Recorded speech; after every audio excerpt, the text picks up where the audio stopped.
Hey guys, Benny here from Crypto Catch Up. I just wanted to do a really quick video for you today on understanding why when you go from one exchange to another or different websites, you might actually find that a particular currency or token is referenced with a different name or 3 digits or maybe even more.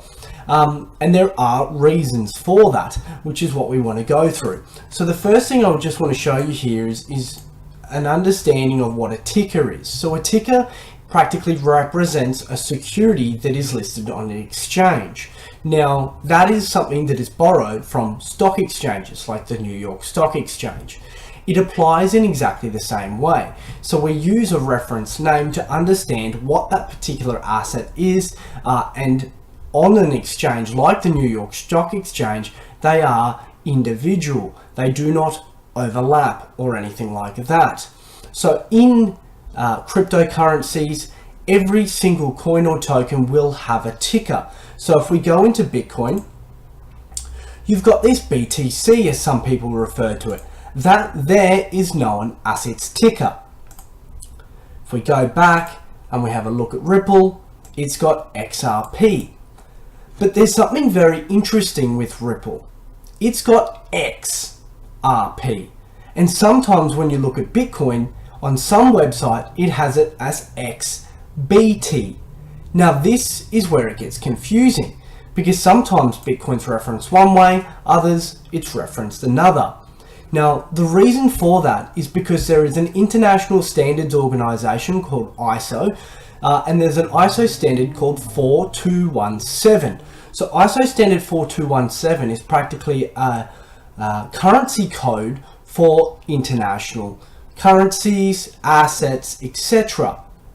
Now, the reason why Bitcoin cannot use BTC is because on that currency code, the first 2 letters refer to a country and the final letter refers to the currency.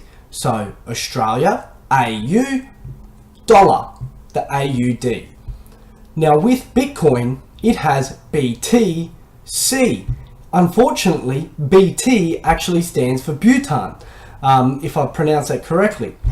So they can't use that. So they had to come up with another ticker or currency code for themselves. Now, the reason why you have Ripple and Bitcoin using an X is because X actually refers to a non-national entity. So for example, gold is XAU and silver is XAG. Now in that circumstance, like I said, X refers to the fact that it's not actually tied to a particular country. You can get it anywhere. Whereas Australian dollar is obviously for Australia and the US dollar is for the United States. With gold and silver, AG and AU refer to their actual chemical notation. Now, I'll just show you here, guys, there are some other currencies. If we have a look here on Wikipedia, the trusted source, there are some other currencies that have it. So if you have a look at Ether, ETH, its currency there says it conflicts with the standard because ET stands for Ethiopia. Then we got Bitcoin, like I said, XBT. BTC conflicts because, like I said before, and Bitcoin Cash, once again, it conflicts in some way, shape or form. So they've had to use XBC instead of BCH. Also, guys, in referencing tickers, sometimes you might see BCC as Bitcoin Cash on one exchange or BCH on another exchange. Because in cryptocurrencies, the tickers, unlike the stock exchanges, aren't regulated, anybody can cross over and have the same ticker name. So for example, I could go out and create Bitcoin for Ben and call it BTC on the Ethereum network. But it would be up to that exchange if they chose to use my BTC or the King BTC in actual Bitcoin.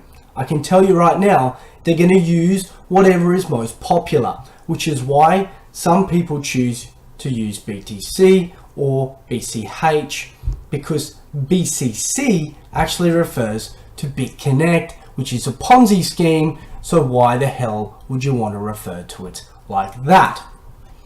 Another reason why some of these actually have that XB T like Bitcoin is because by having an international standard like ISO 4217, what you're actually doing is putting a cryptocurrency on the global map. If anything is going to spur mass adoption, guys, it's going to be having cryptocurrencies inside the databases of PayPal, the major banks, Swift, Visa, MasterCard, because once it actually has a 4217 ISO standard and that's been signed off, it gets added in there straight away. It can be recognized as a legitimate asset or security across the world. Hopefully, guys, that gives you a good breakdown of what the tickers are and what currency codes are and why they are used interchangeably. You have a good rest of your day. As always, if you could like and subscribe, that'd be great, guys. Thank you.